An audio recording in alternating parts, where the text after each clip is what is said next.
The hallway was not there when Noah went to sleep. He knew this because the house was small, and he had walked through 1,000 times. 2 bedrooms, 1 bathroom, a short hall that led straight to the kitchen. That was it. But now Noah stood in his doorway at 3:17 a.m., staring at a long, narrow hallway that stretched into darkness. The walls were painted a pale yellow he had never seen before. The floor creaked under his bare feet, even though the carpet in their house never made that sound. At the end of the hallway was a door. It was breathing. The door moved in and out, slowly, like a chest rising and falling. With each breath, the handle twisted on its own, clicking softly. Noah's heart slammed against his ribs. He tried to scream for his mom, but his mouth would not open. The air felt thick, like he was underwater. Behind him, his bedroom door slammed shut by itself. The lights went out. Something whispered his name from behind the breathing door. Noah. The house had finished rearranging itself, and Noah was standing in the wrong place. Earlier that day, nothing strange had happened at all. Noah Carter was 10 years old and lived with his mom, Emily Carter, in a quiet neighborhood in Ohio. Their house sat at the end of Maple Street, a short white house with a gray roof and a porch that creaked when you stepped on the third board from the left. It was not a scary house. It was not old or broken. It smelled like laundry soap and pancakes. Noah had lived there since he was 5. That morning, Noah woke up late for school. "Mom!" he yelled from his room. My alarm didn't go off. Emily stood in the doorway with her arms crossed. It went off 3 times. "You slept through it." Noah groaned and buried his face in his pillow. "I hate Mondays." Emily smiled, but her smile looked tired. "Get dressed. Bus comes in 15 minutes. Nothing about the morning felt strange. Noah ate cereal. He missed the bus. His mom drove him to school. He complained the whole way. At school, his best friend Tyler told him about a new video game. His teacher gave too much homework. Lunch was pizza day, but the pizza was cold. It was a normal day. When Noah got home, the house looked the same as always. Same porch, same door, same chipped paint near the handle where someone had bumped it years ago. Still, when Noah stepped inside, he felt something he could not explain. The house was quiet. Too quiet. "Mom!" Noah called. "I'm in the kitchen," Emily answered. Her voice sounded normal. That helped a little. Noah dropped his backpack by the couch and walked to the kitchen. Emily stood at the sink, washing dishes. "Homework first," she said without turning around. "I know," Noah said. He sat at the table and pulled out his books. As he worked, he kept looking around. Everything looked right, but it felt wrong, like when you think someone is watching you, but no one is there. The hallway felt shorter than usual. Noah frowned. He stood up and walked the hall. He counted his steps like he always did when he was bored. 1, 2, 3, 4. He reached the bathroom door too fast. "That's weird," he whispered. "What's weird?" Emily asked. "Nothing," Noah said quickly. He went back to the table. But the feeling stayed. The house felt like it was holding its breath. That night, a storm rolled in. Rain hit the roof hard. Thunder shook the windows. Emily let Noah stay up later because the power kept flickering. "Can I sleep with my light on?" Noah asked. Emily hesitated, then nodded. "Okay, but try to get some rest." She kissed his forehead and turned to leave. "Mom," Noah said. "Yes." "Does the house feel different to you?" Emily laughed softly. "You've been watching too many scary videos." "But it's just a house, Noah. It can't do anything." She turned off the hallway light and went to her room. Noah lay in bed, staring at his ceiling. The rain slowly faded. The house settled with soft pops and creaks, like it always did at night. He started to relax. Then he heard it, a dragging sound. It came from inside the walls. Noah held his breath. The sound was slow and heavy, like furniture being pulled across the floor.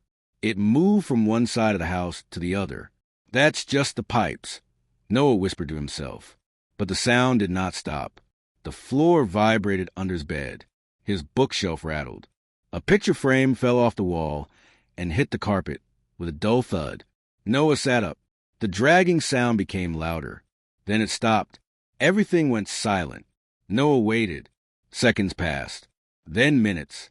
Just as he started to lie back down, the house shifted. It was not loud. It was not fast. It was like the house took a deep breath and let it out. The walls creaked. The ceiling groaned. The floor slid a little under Noah's feet. "Nope," Noah said out loud. He jumped out of bed and opened his door to go to his mom. And that was when he saw the hallway. It was longer, much longer. The soft yellow nightlight at the end of the hall was gone. In its place was darkness that seemed to stretch forever. Noah blinked. He rubbed his eyes. He looked again. The hallway did not change. "Mom," he called, his voice shaking. No answer. He took one step into the hall. The floor felt colder. The air smelled dusty like an old attic. He turned back to his room. His door was gone. In its place was a smooth wall. No handle. No frame. Just wall. Noah's chest tightened. He slapped the wall. "Stop it. This isn't funny." The wall did not move. Behind him, something creaked. Slowly, Noah turned around. A door stood where the hallway should have ended. A door he had never seen before. And it was breathing. The handle twisted. The whisper came again. "Noah." The house was awake. And it was not done with him yet. Noah did not touch the breathing door. He stood frozen, staring at it as it moved in and out, like it was alive. The whisper stopped, but the silence felt worse. His ears rang, and his hands shook so hard he had to press them against his legs. "This isn't real," he said softly. "I'm dreaming." He pinched his arm. It hurt. The door let out a slow creak, like it was stretching. The handle turned again, harder this time, and a soft knocking sound came from the other side. Not loud, not fast. Knock, knock. Noah backed away until his shoulders hit the wall behind him. His heart beat, so loud he was sure the house could hear it. "I want my mom," he whispered. At the sound of her name, the hallway lights flickered on by themselves. The long hallway was gone.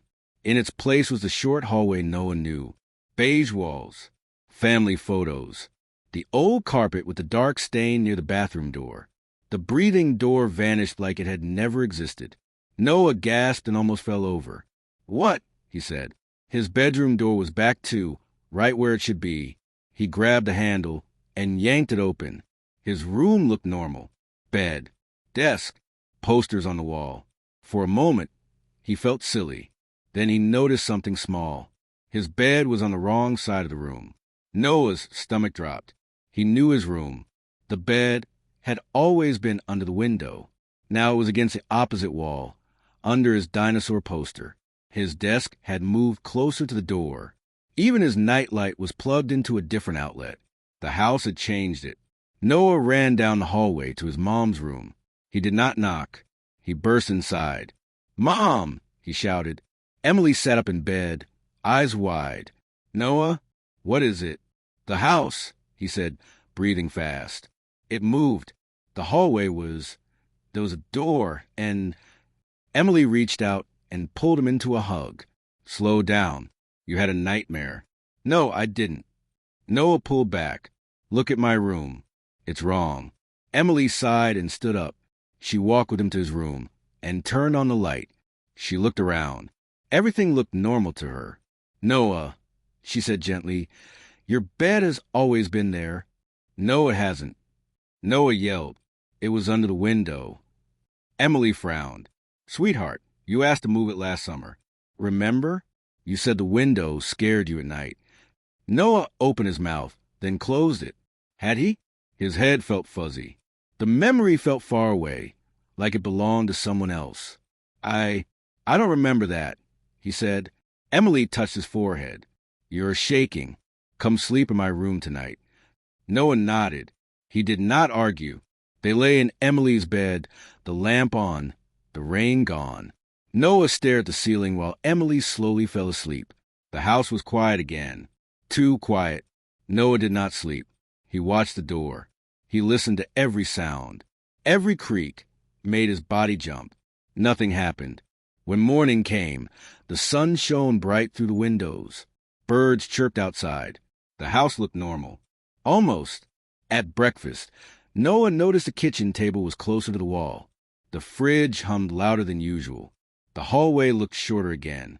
"Mom," he said, "did we move the table?" Emily shook her head. "No, but it's—" "Noah," she said, a little firmer this time, "you need to stop worrying about the house." She grabbed her keys. "I'm calling in late to work. You're staying home from school today."